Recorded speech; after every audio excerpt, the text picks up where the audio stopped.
So today we're going to be talking about the dark horses in every single UFC weight class inside the top 15 rankings. So starting off with Flyweight, we have got Kai Kara-France. This guy probably should be fighting for the title over Kai Asakura, to be honest. I mean, he's got a stacked resume in the Flyweight division, but let's talk about his last fight against Steve Ercik, who he knocked out in the very first round.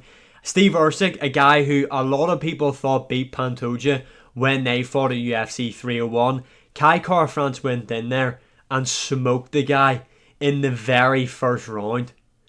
Insane from Kai Kara-France. But just in terms of his fight style, going off the current champion that is Pantoja, Kai Kara-France has got great takedown defense and he's a much better striker than what Pantoja is, and he carries some serious power for being in the flyweight division. I mean, when do you ever see anybody knock out people constantly at flyweight, knock people out in the first round in the way he done it at flyweight? It's just stuff we don't see. I think Kai Kara-France would be a really, really tough fight for Pantoja. I know they have fought years and years ago on The Ultimate Fighter and Pantoja beat him, but it was years ago. I think this is a fun fight for the flyweight division, and one I would really, really like to see. And I think Kai Kara-France's fight style would really give Pantoja a lot of problems in there, to be honest. Next up, we are into the Bantamweight division. Song Yadong, this guy's only 26 years of age. He's already ranked inside the top 15. He's been in there with some big names already in the Bantamweight division. Marlon Moraes, Song Yadong, Petr Yan most recently. I mean, I feel like this guy is very well rounded. He is very, very young as well. He's already been in there and mixed it up with the best of the division. I feel like for the future, Song Yadong is definitely a dark horse in this division and someone that you need to pay attention to and watch out for. Next up, we're moving up into the Featherweight division. Greatest UFC bantamweight of all time, Aljamain Sterling. Now, I am going to go out here and say I am fairly confident that Aljamain Sterling, even though he's ranked number 9 right now in the UFC's featherweight division, is either the 3rd or 4th best featherweight right now.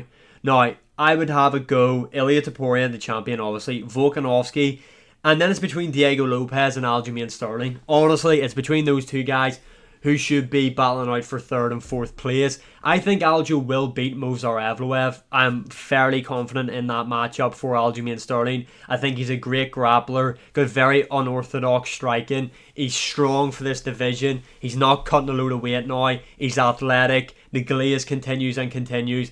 I think Aljo will beat Movsar Evloev. Like I said, I'm confident that Aljo is without a doubt either 3 or 4 right now in terms of the best featherweights right now in the UFC. Dark horse. Let's move up. Lightweight division. Manny Moicano. This guy has to be there. This guy has to be there. His recent performances have really impressed me. Really impressed me. Look at what he done to Benoit Saint-Denis. He fucking smoked Benoit Saint-Denis in Paris. I did not see that coming. He has got some of the best ground control right now in the UFC, in my opinion. His ground and pound as well. What he done to Benoit Saint-Denis, go back and rewatch it. He fucking butchered him in there. And I feel like Moicano would beat Paddy Pimblett. Then we can just, well, actually, let's talk about that in a second. Beat Jalen Turner at UFC 300. Got hurt in that matchup. Showed great recovery.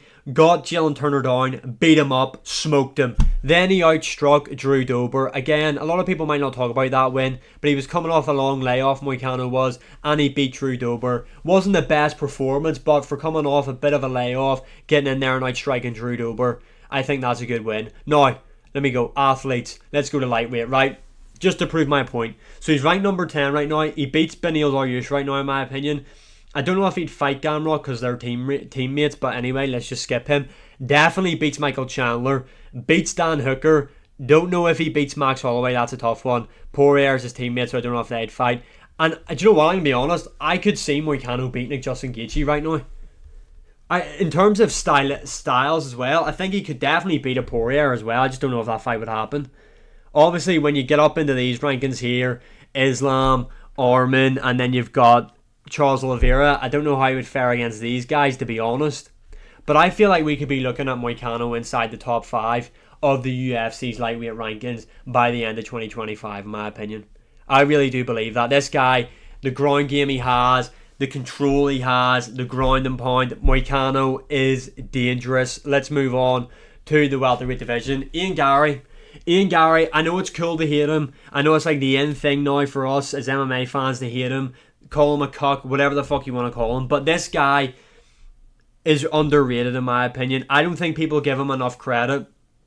I don't think people are giving him enough of a chance against Shavkat Rakhmonov, when personally I think Ian Gary beats Shavkat Rakhmonov, and I am confident in that pick. I think his footwork, I think his striking will give Shavkat Rakhmonov a lot of problems. I feel like a lot of people are kind of blinded by the aura of Shavkat Rakhmonov and the fact that he finishes people in there, which there are a couple of things that I am concerned about with this pick. How good is Ian Gary's defensive wrestling? We will find out on fight night, because Shavkat Rakhmonov will look to out-grapple him. Number 2 being, Ian Gary will need to be able to hurt Shavkat Rakhmonov in there, because if he doesn't, I fear that Shavkat Rakhmonov will eventually have Ian Gary constantly on the back foot and walk him down and catch him. Those are my 2 concerns, but I feel like Ian Gary's footwork, his precision striking in there, the leg kicks, the body work, I feel like he's going to style and Shavkat Rakhmonov in there. And I really do believe by the end of 2025, Ian Gary will be fighting for a UFC welterweight title. Whether he'll win that matchup, that's a different story, but I genuinely do believe that by the end of 2025, we will see Ian Gary fighting for a welterweight title. Let's move on. Middleweight division. Call this a cop-out. Fuck you. I've seen people saying this guy's washed, he's done, he's a gatekeeper. Robert Whittaker is none of those things. So put some respect in this guy's name. He got beat by Khamzat Chimaev. Why? Because the guy had a cyst and an injury. That's the only reason Khamzat beat him, and you fucking know it.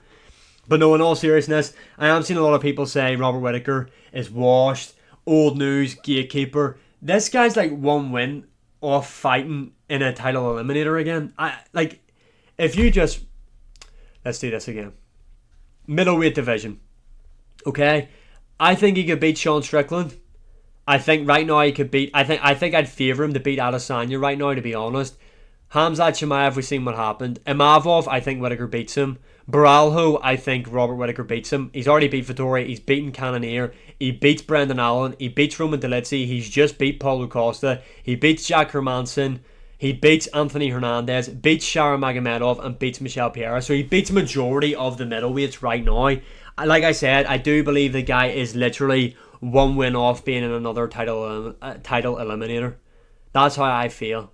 I was going to pick Anthony Hernandez, but I feel like he's going to lose to Brendan Allen, and that kind of ruins that point. But yeah, I feel like Robert Whittaker... I feel like Whittaker could beat Dricus du Plessis. He is that good.